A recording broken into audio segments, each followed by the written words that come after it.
That's the surface of Mars. I think that's one of the pictures they took during this Mars mission at the beginning of the century.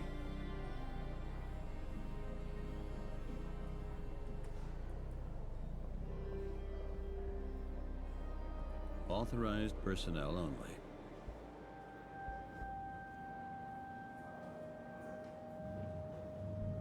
Good morning, sir. Hello. What can I do for you? My name is Peter Wright. I would like to ask you a few questions, if you have a few minutes for me. Yes, why not? I am Dr. Price. Pleased to meet you, Mr. Wright. I would like to ask some questions about the SETI. Okay, no problem. That's a good idea. How is this institute financed, would you know? Are you sure you're not from a government funding department or something? Absolutely sure. I was just wondering, how do you maintain this kind of site? I mean, the equipment looks very expensive, and the SETI is probably not making huge profits, right? Do you know that retrieving knowledge is much more important than retrieving money? And we are lucky that some big companies, which mainly belong to the government, are significantly supporting our project. 20 years ago, we got a new computer network and completely new hardware. Since then, we've kept up to date with the latest updates. That is really generous. Which companies are we talking about? Everybody who's anybody. Cupichem, Lunar 5 Consortium, United Bank Trust, Cargo Services, United Communications Services. Wow. We're talking really only big business here. And what do these companies get in return for their support for the SETI program? Do you begrudge us support for our work? Oh no, not at all. I'm just asking myself, what kind of interest in your work here could these companies possibly have? They are supporting us because they support the idea of free research. If that's true, that would certainly be nice. But I believe that companies always have one main reason. Money. Or maybe a strategic advantage. Maybe they're looking for an advertising effect by offering us their products for use. It's all the same to us. We just want to be able to do our work. What does frequent updates mean? That means that technicians come by every few months and check our system for one whole week. The whole parabolic unit is now being automatically programmed on search sectors. We only provide the programmers with the data sets, and they then integrate them into the global net console.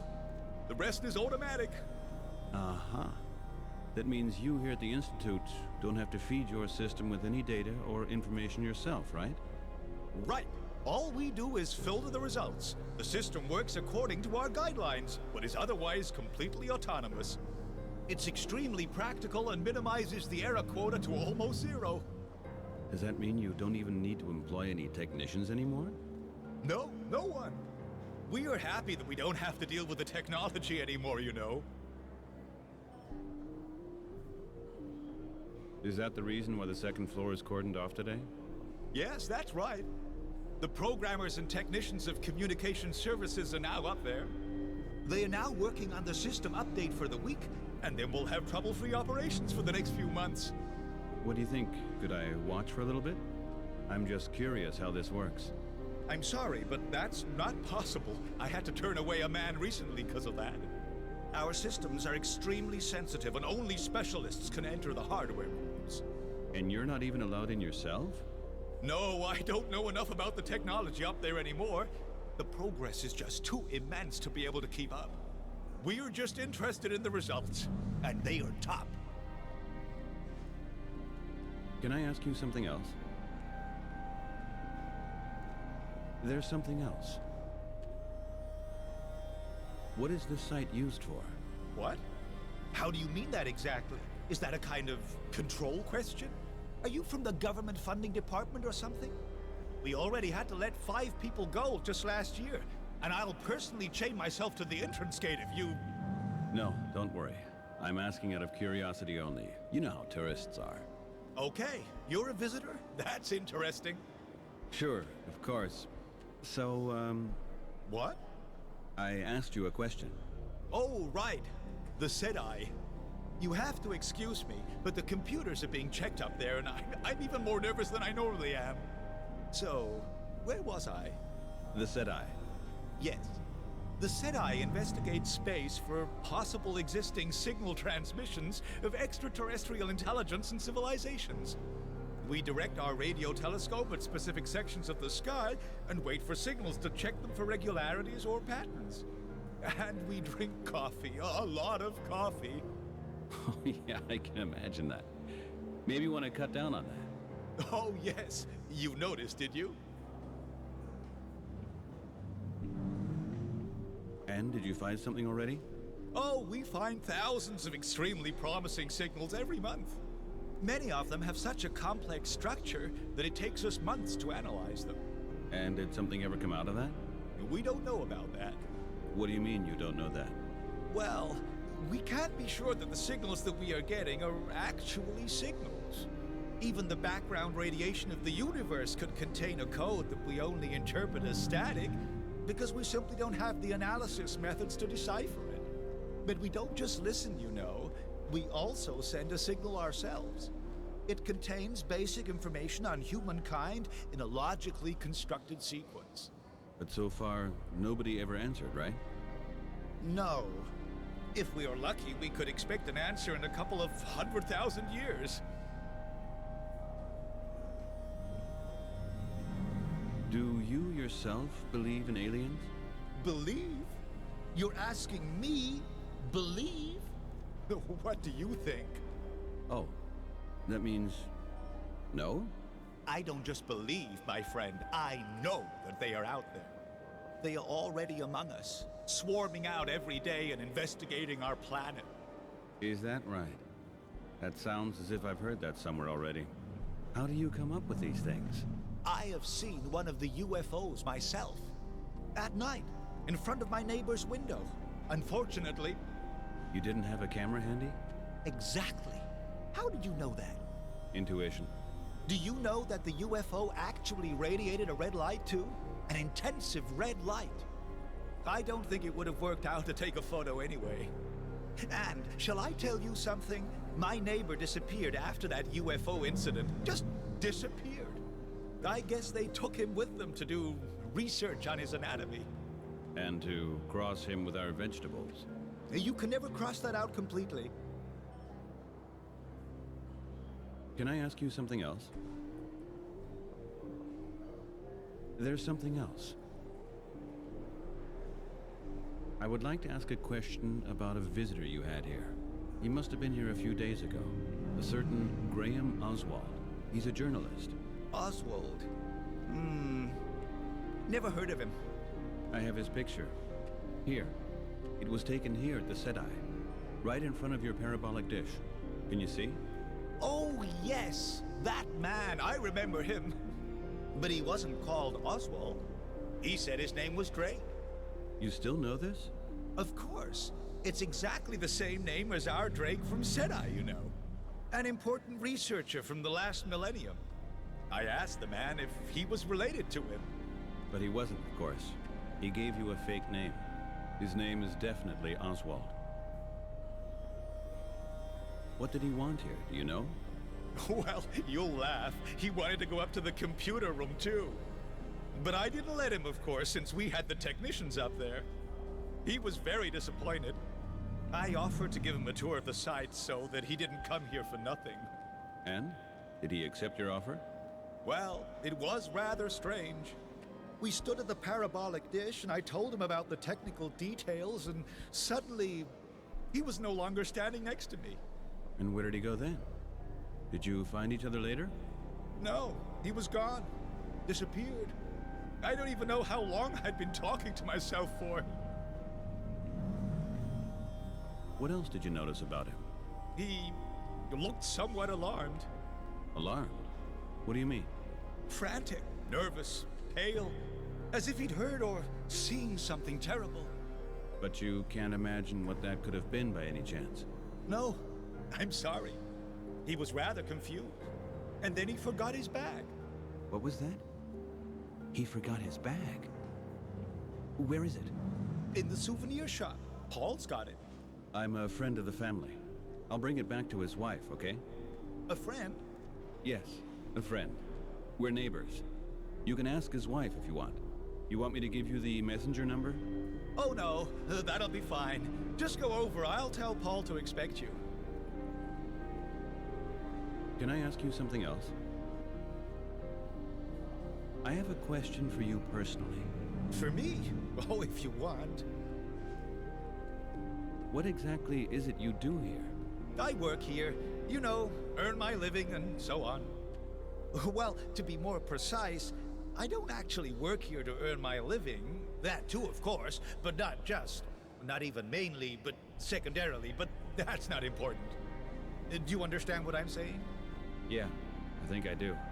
That means you're doing this here because you love it. How did you get that kind of job? How you get such a job? Oh, that's actually quite simple.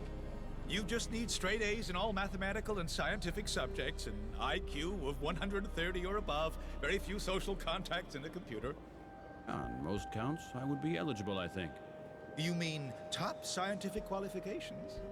Rather the part about the only few social contacts and computer. Well, that's the first step. It was a joke, okay? Oh, I understand. That's amusing. Never mind. Forget about it. Tell me, you didn't hear by any chance about the Alien Attack Club in New York, did you? Of course.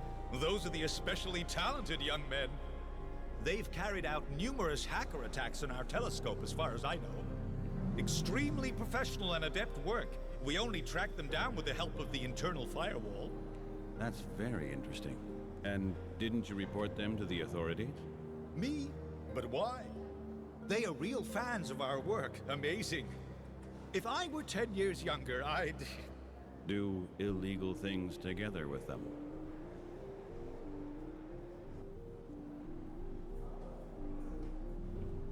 Can I ask you something else?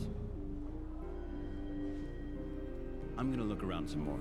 Thank you for now, Doctor. No problem.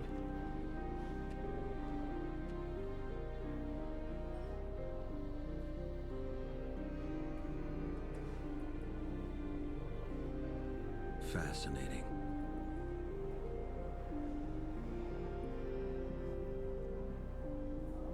Maybe it's a supernova.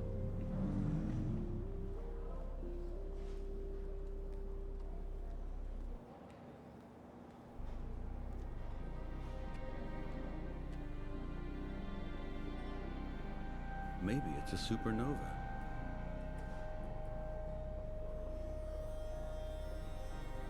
Fascinating.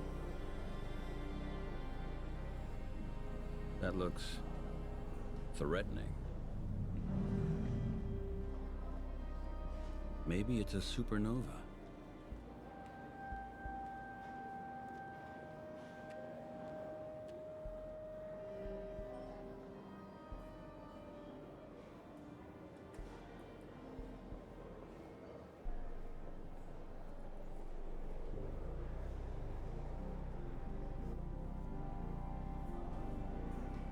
Outside, you can see a humongous parabolic dish.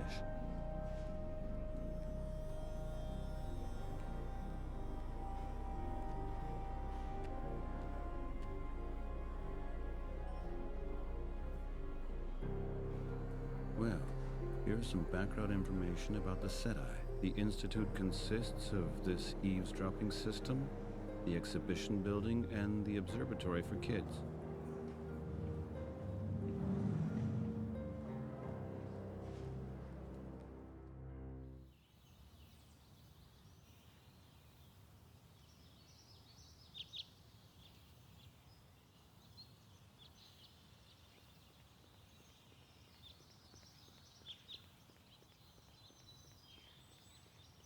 A mysterious door.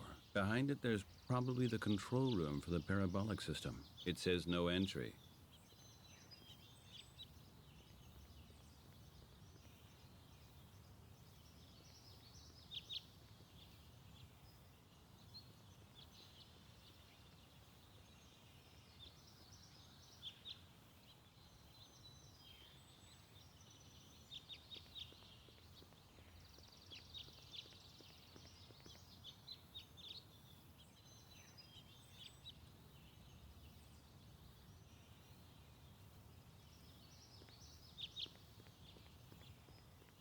Wow.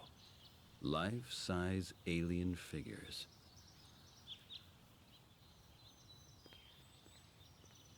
Nice, these balloons. Balloons.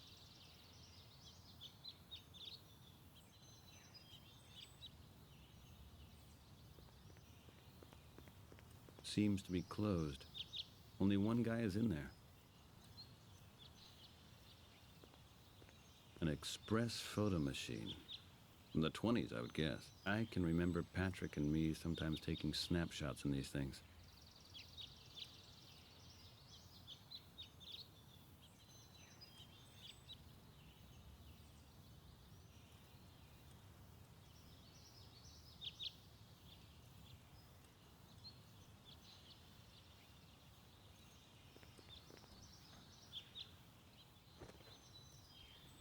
Very charming.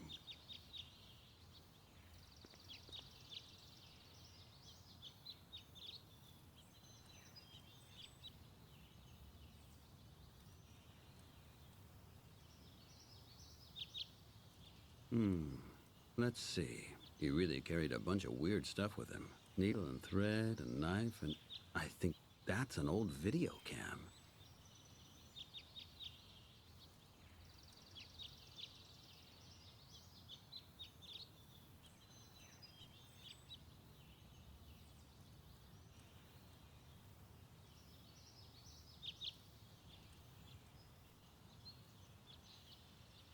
A knife. Darn sharp. Why was Mr. Oswald carrying a knife? He was probably quite afraid. Where did I see this thread before? I was holding something in my hand that was made of it. Where did I see this thread before? I was holding something in my hand that was made of it.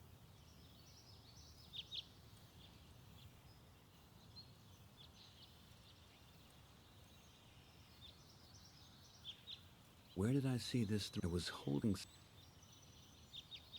That's the doll Tommy Oswald gave me. An unbelievably ugly alien. Wonder where his father dug that one out.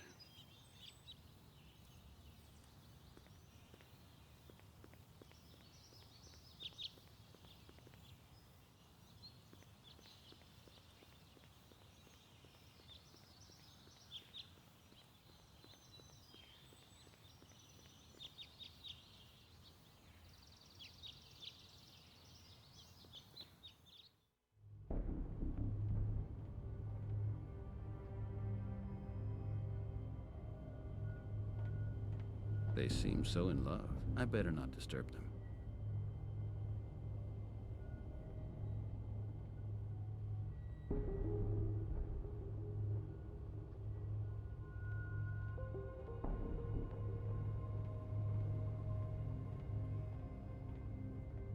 With a telescope, you can observe last night's star-studded sky.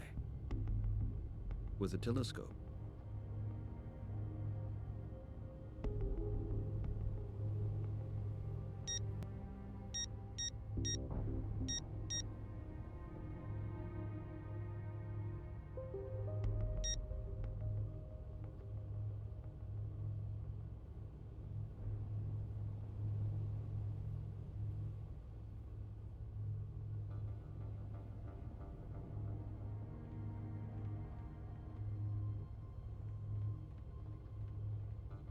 nice animation. And if you stare too long into it, you become dizzy.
This building is really gigantic, really impressive.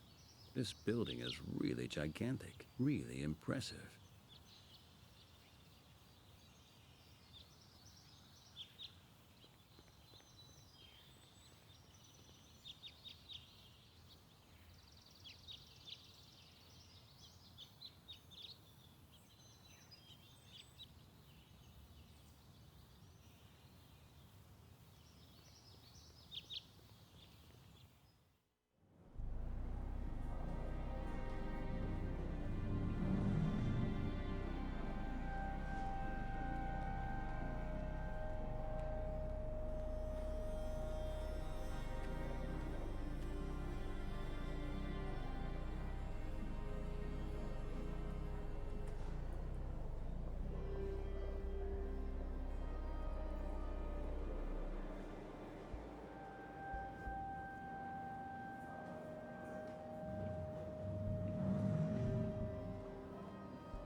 Dr. Price, it's me again. What can I do for you? I would like to ask some questions about the SETI. Okay, no problem. That's a good idea. Why is the souvenir shop closed? Oh, they're doing their inventory. Paul is doing the inventory. I am sorry. He'll be ready soon. If you really want to buy something, I could get it for you if necessary. No, I don't think so. I'm gonna look around some more. Thank you for now, Doctor. No problem.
Hey, Peter.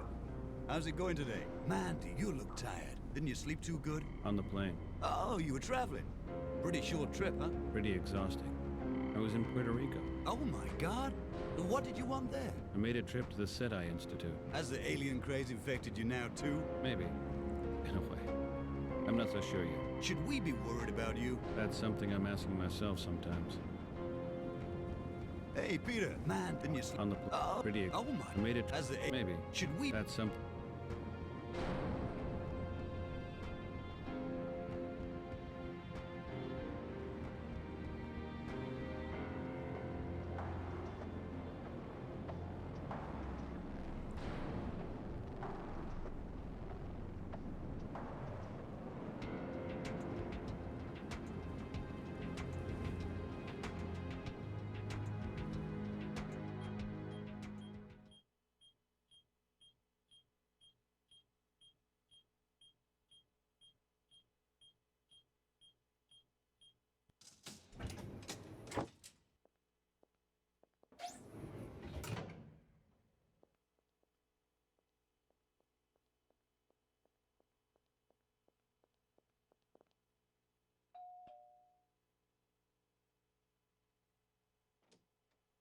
Hello, Mrs. Oswald.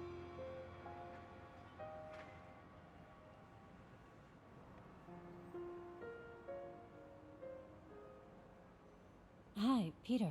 You were gone for quite a while. Got any news? You could say that. Let me ask you this, Debbie. Was your husband shooting magnetic tape videos in his spare time? What? Not that I know of. Anyway, what is a magnetic tape video? It's an outdated way of recording films. Invented during the 20th century. Analog technique. It works with magnetic tapes. Back then, this technique was very popular and widely spread. I'm sure you've already seen one of those so-called VCRs at a garage sale. Oh, those boxes that look like game consoles? Something like that, yeah.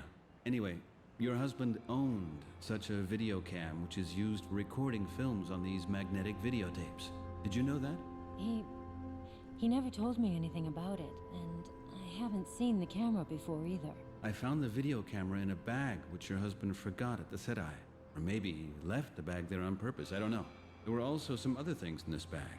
Why did he need this completely outdated video equipment for? I really have no idea. Graham's always been into the strangest things.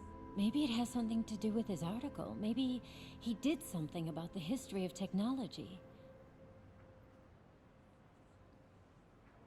Do you recall the last time your husband was at the airport? At the airport. Let's see now. Well, he was actually always at the airport. As far as I know, he also had a safe deposit box there. A safe deposit box. Do you have the key? I guess Graham has it. Maybe he left it here at home. I don't know. What does a key like that look like? Do you mind if I just look around a little bit? Maybe I'll find the key. Sure. Go ahead. Here's something I wanted to show you. This thread was in that bag I found as well. What could your husband possibly want with thread? Oh, that's the thread I always used to fix Tommy's teddy bear. Tommy's teddy? Yeah. I don't know why he had it with him. I think there's more to this teddy than meets the eye. I think I have to get going now. I'll get in touch with you by messenger in case I hear something. Either by messenger or otherwise I'll call you here directly. Thanks, Mr. Wright. Tommy? Hi. Everything all right?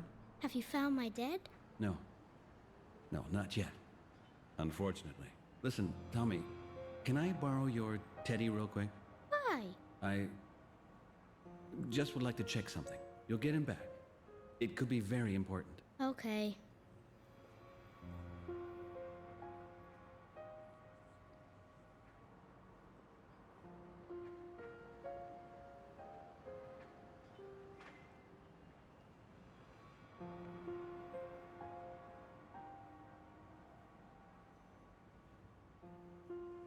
Mr. Oswald's bag.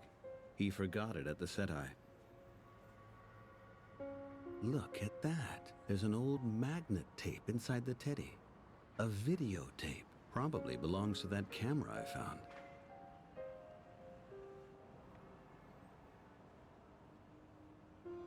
The videotape.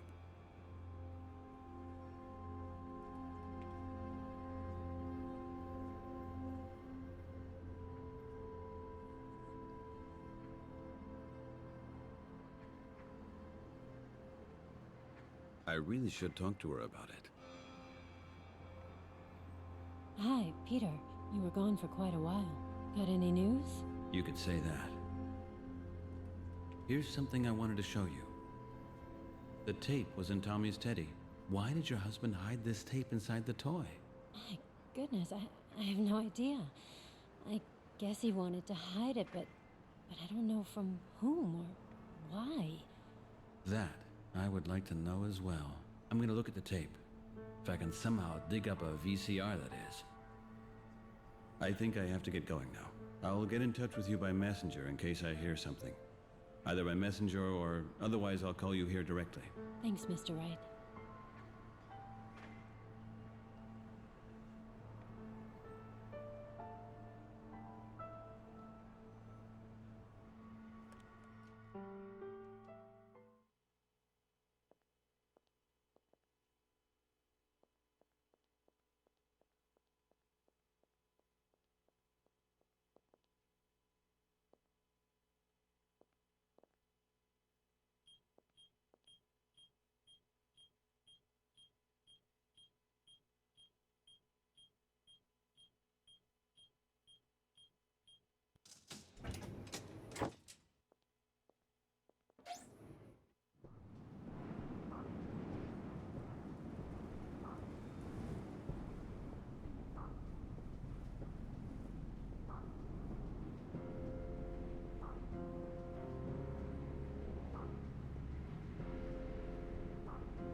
Hi, Rita.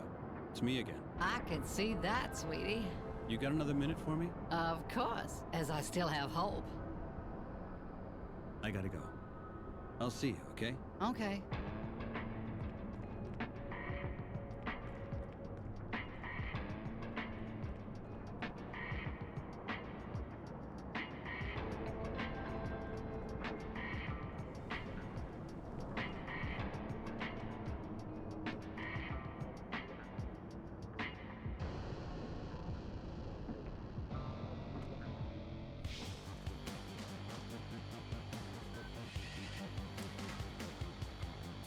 Hello. It's me again. What's up, man? I have to go. See you later.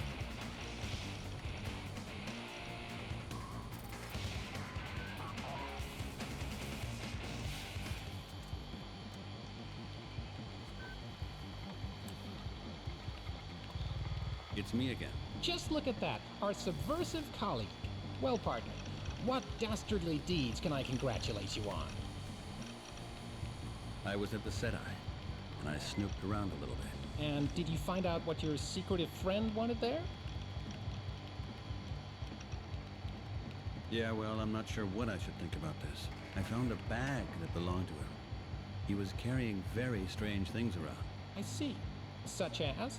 A totally outdated video cam, and some kind of data carrier. A video cassette? Could be. Well, have fun with that. You'll have to get a video player first. Those are magnetic tapes, man. Totally pre-deluge. Nobody's got those anymore. Where could I get something like that? Oh, no idea. Maybe in the trash or at a flea market. We've probably still got an adapter, but not a player, no way. Well, I'll see what I can do.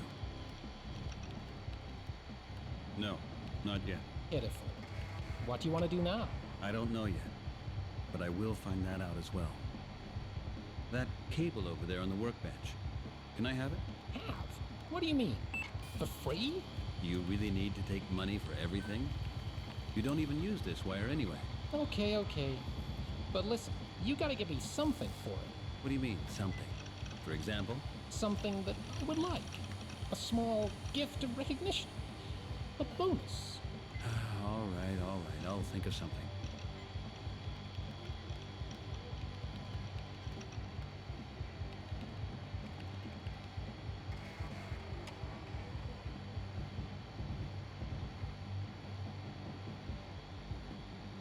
Okay. Thanks again. See ya. See you later.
So, Bill, how does it look like?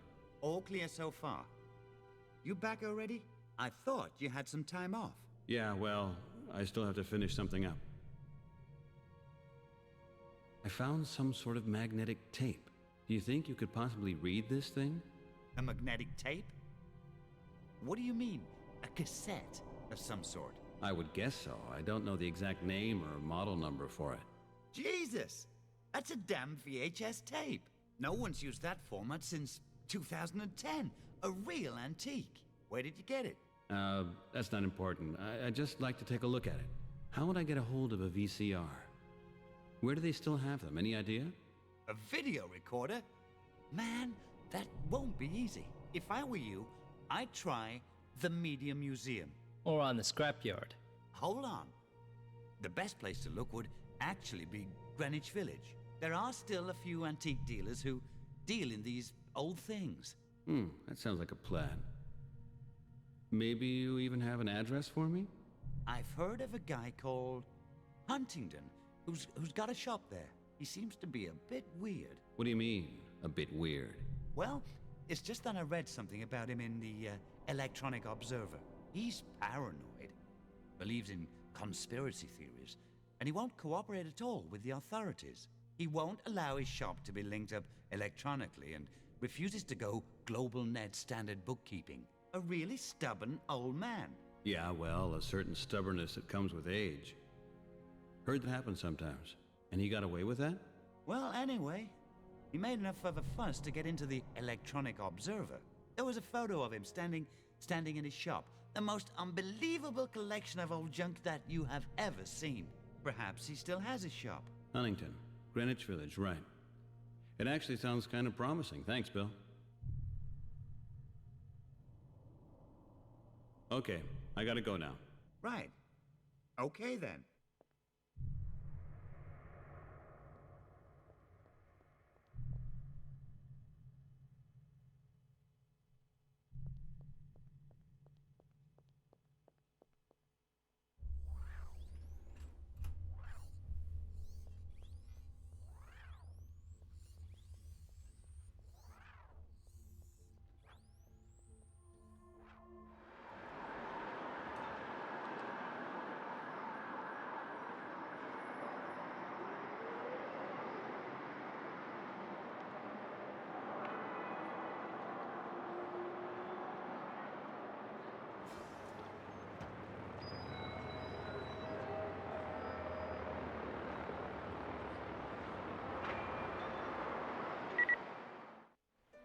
All right, here we are. Greenwich. The store of this Mr. Huntington has to be somewhere around here.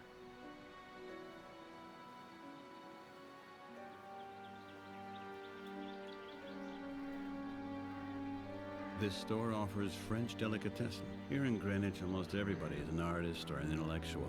And as it seems, they're not short on money.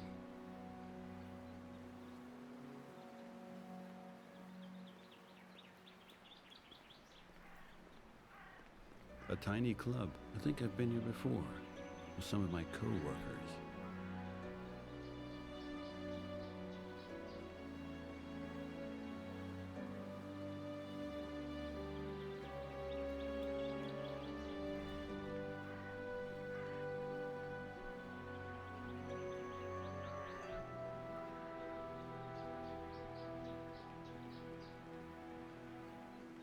These people here. It's a nice way to live, kinda homey. Tillery Street can't compete with this. Why couldn't Mr. Greenberg get me an apartment around here?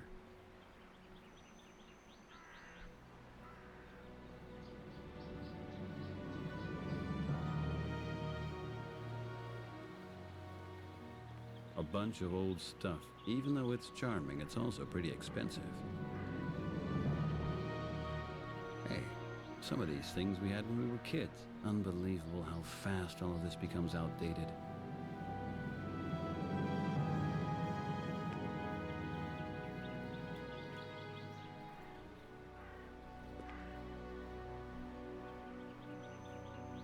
Locked.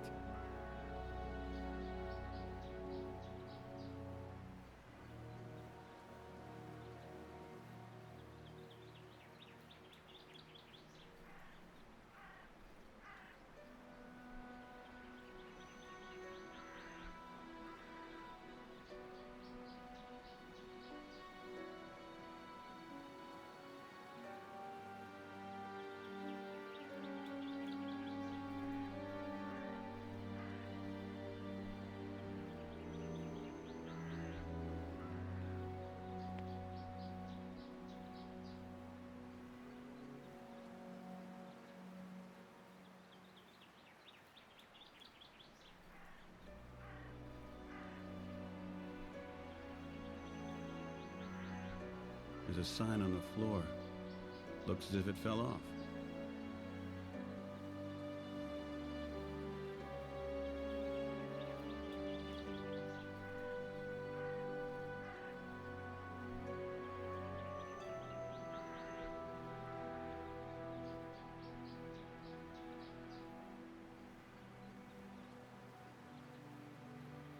Good idea, but I think I have to do it in a different order. Great idea, but I think I have to try this in a different order.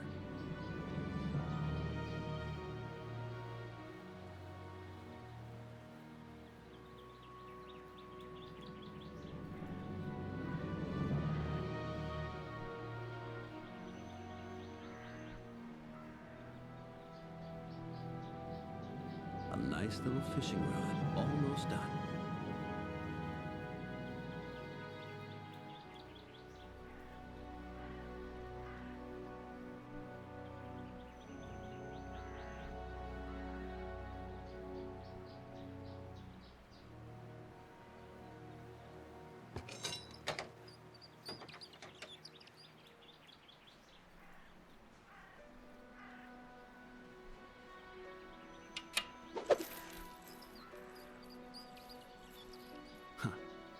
Let's see what's written on it. There, a messenger number. That will help me out.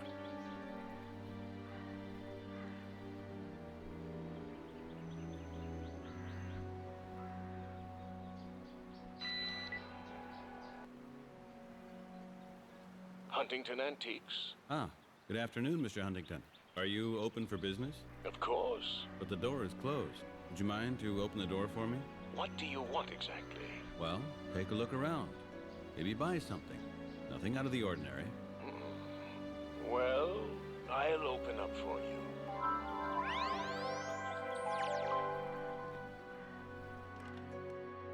Ah, there you are. Good afternoon. Great that it all worked out this time. Come in, young man. Thank you.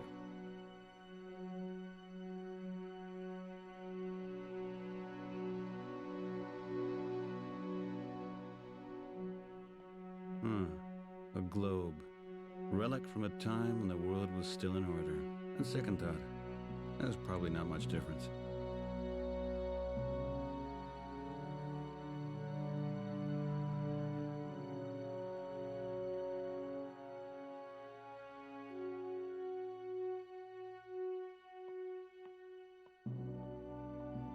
These are pigeons. Unbelievable.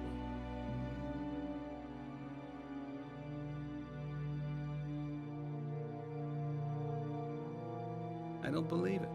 He keeps pigeons in here. I should probably ask Mr. Huntington first.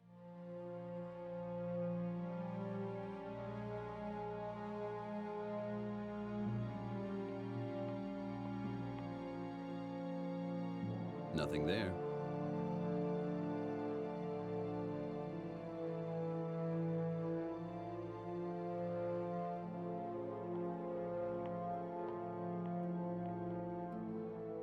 These are mostly old books about politics and history. If I'm right, none of this stuff here was ever digitalized.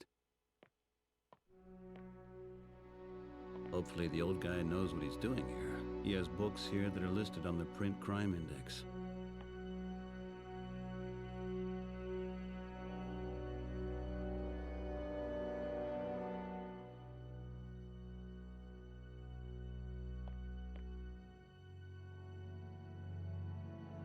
First, I should talk to him.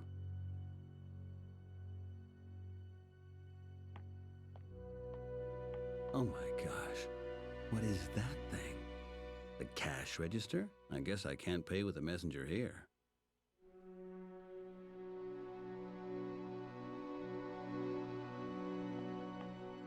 Now, son, what can I do for you? As I mentioned, I would like to look around a bit. Really a great store that you have here. Well, things have accumulated over the years. I've never been in a shop like yours before. It's fascinating. Makes you feel like you want to move in immediately. Oh, by the way, I'm Peter. Peter Wright. Nice to meet you, Peter. Please, make yourself at home.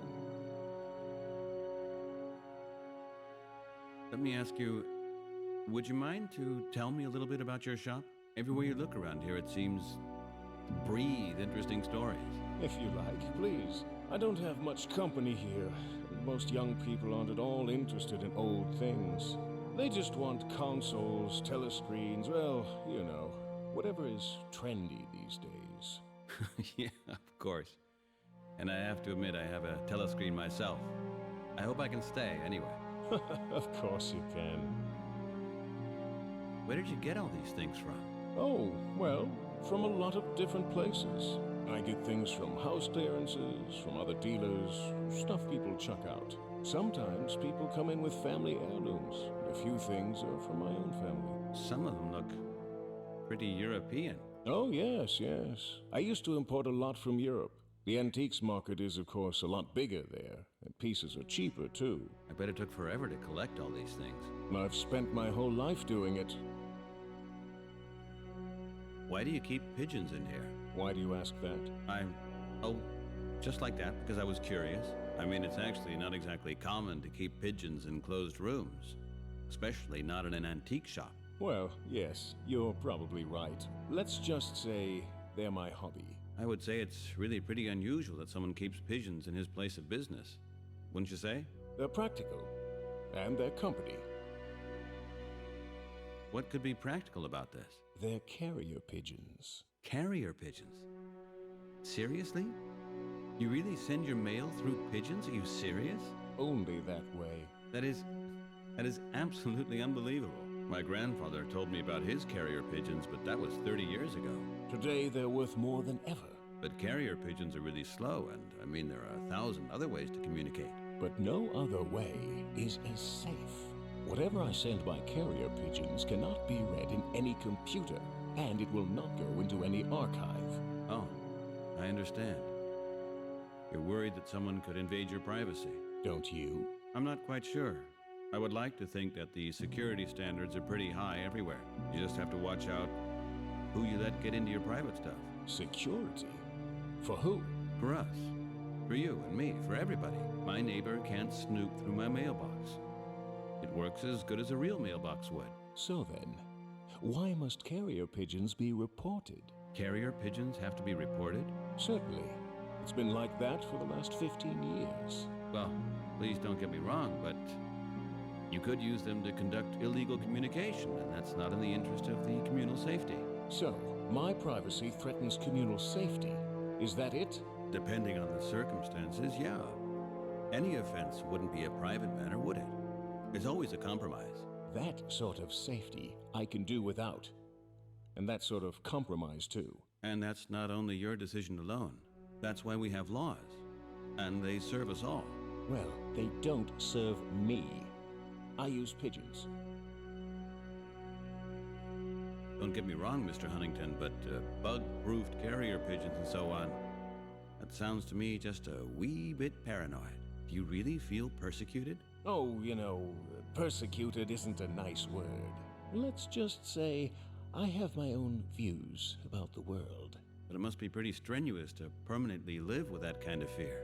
Oh, yes. Tell me, have you ever heard of the NSA, Peter? Here and there, but they don't exist anymore. For almost 30 years now. Do you know of the Echelon program, dating back to 1990? 1900 when? No, sorry, I don't. Well, you see, I know about it. And you can be sure that I've been watching very closely. Very closely. Yeah, well, that is all very nice. After all, it's your life. And yours. There is something else. Can I ask you something else? Of course, just ask. Isn't it illegal to sell these printed books? Maybe. These books are not scanned, right? I'm of the opinion that non-scanned books are just as interesting as scanned ones, if not even more interesting. But this way, these books are not really available to everybody. That way you make information, once again, private property. It becomes luxury for privileged people only. The law about the electronic gathering of printed material is supposed to... To democratize the written word. Is that what you mean? But of course, that's how it actually is. Actually, you would have to turn these books into the Department of Communications so they can get scanned. Afterwards, you will actually get them back. Nobody has ever gotten books back from the Department of Communications, and not even a tenth of the books have appeared online. Yeah, well, that's because it will take some time until everything will be fed into the system. As time goes by, there are just more and more additions, so we have to have a little patience. It's rather astounding how effective this propaganda still is. The law on electronic registration is a censorship measure, disguised as democratization of information, my son. You're serious about this, aren't you? Don't let yourself be deceived by the lies on the telescreens and the cheap slogans of the dumb yuppies and the communication agencies. Yes? No, it's okay. I'm keeping hold of my books in any case. You can read them anytime you want. Here and now. Can I ask you something else? Of course, just ask. How long have you had this shop? I started in 2018 with a shop in the Lower East Side. Back then it was still a decent place, you know. In 2032 I had to move because the government had ordered the restructuring of the area. Yeah, I heard about that. Since then, the shop has been here. I've redesigned it to look exactly as it was on the Lower East Side. Did you get a chance recently to take a look around the Lower East Side? Oh yes, I was there a couple of years ago. Terrible. The whole area's fallen apart. The houses look like something out of Europe just after the Second World War. And the only people in the streets are criminals. It's a tragedy what they did to that part of the city. Do you have many customers? I would assume that especially here in Greenwich, you should have a potentially well-off clientele. What makes you think that? I sell almost nothing. But that's not important. I have the things I love around me. What use would they be in the sterile apartment of some yuppie who has no sense for the soul of things? Oh, I understand. But how do you manage to get by then? And besides, the shop is costing you money as well. The house belongs to me. The government bureaucrats were kind enough to give it to me in exchange for my departure from the Lower East Side.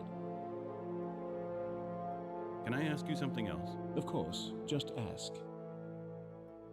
Please, tell me something about yourself. What is it that fascinates you about antiques? They have a history. They are history. They are the survivors. They can tell us about other times.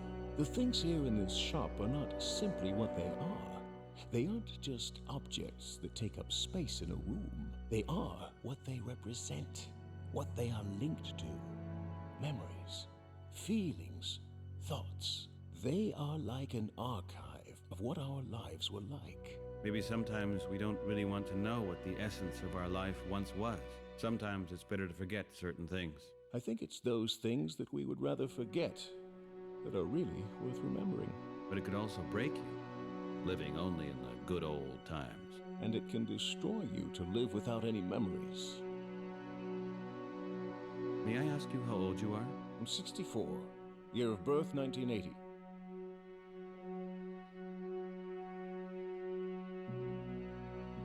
That means you don't have any children?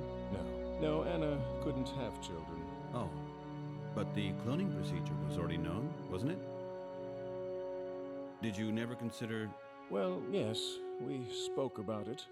But I didn't want technology to be the father of my child. You know what I mean? Yeah, I can understand quite well. Do you have a cloned child? No, I have a son who's not cloned. A natural child. My wife carried him for 9 months. Everything just the natural way. That's nice. You must be proud of him. Yeah, absolutely. I definitely am. Do you have a picture? I don't have one with me, but he is really a very nice boy. Yes, I'm sure that he is. A child always has a place in the heart of his parents. You're absolutely right. How did you celebrate the Union? Oh, it was a big, beautiful dream of freedom and prosperity. Unity and peace. We believed all of it. Everything. When President White announced the first Union, people danced in the streets. Well, it proved itself to be sturdy, didn't it? You can say that. It has become overwhelmingly powerful. Who would want to attack it anyway?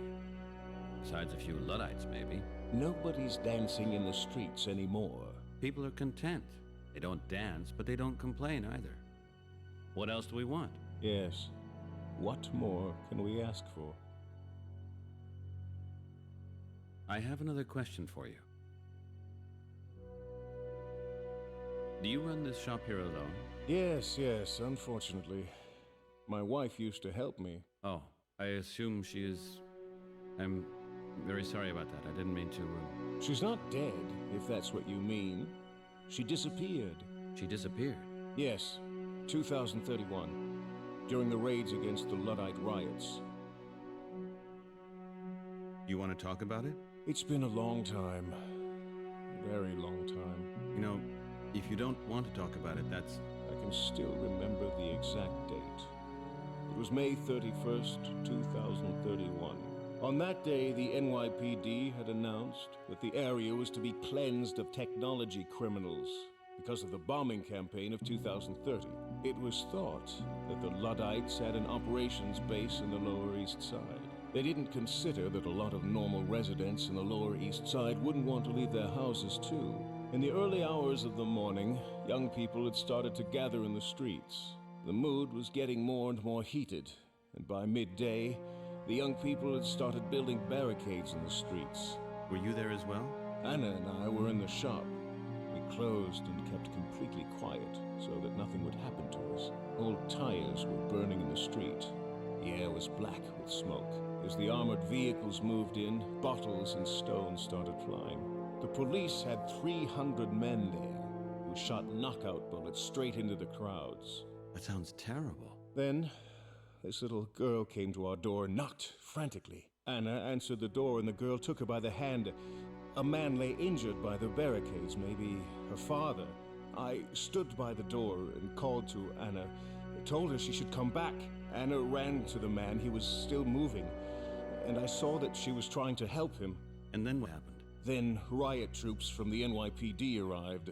They pulled Anna away from the man and put a sack over her head. They dragged her to a van. I ran after her and got hit by a knockout bullet. And then? She was gone? She disappeared just like that? I never saw her again. And the police? I never found out what happened to her. Tell me more about the Luddites riots. I've tried before to find some information about this online, on GlobalNet. But you can... Hardly find any information about it, right? Yeah, exactly. Almost all reports of it have disappeared too. The more exciting it is to meet someone who has a recollection of what really happened. So, what did exactly happen? They were the biggest riots New York has ever seen. The Lower East Side was like a war zone for days. The NYPD was searching for the man behind the bombing campaign that had begun on the 20th anniversary of the Union. Who was it? A programmer called Jeffrey Stein. A software programmer? Yes. He had been working on the development of AI for years, and had come to the conclusion that he had to bomb the AI laboratories and automated communications facilities.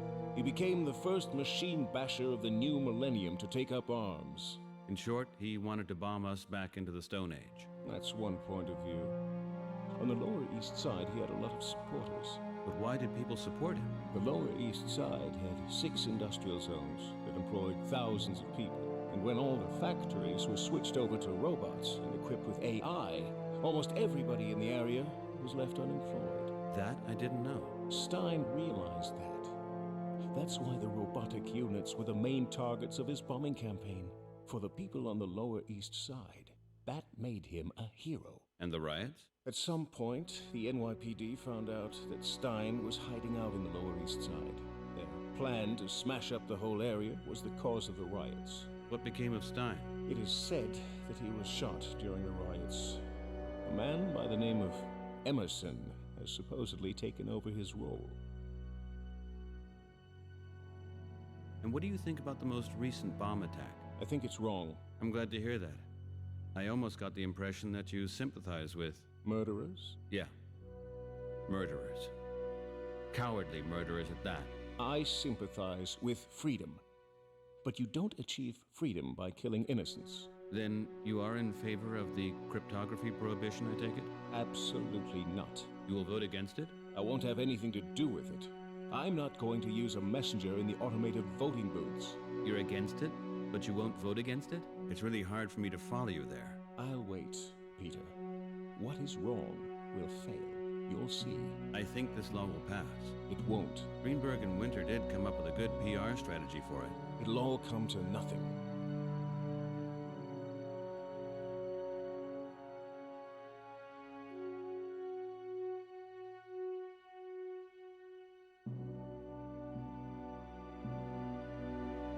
There is something else.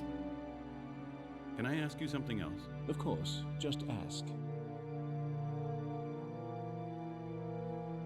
Can I ask you something else? Of course, just ask.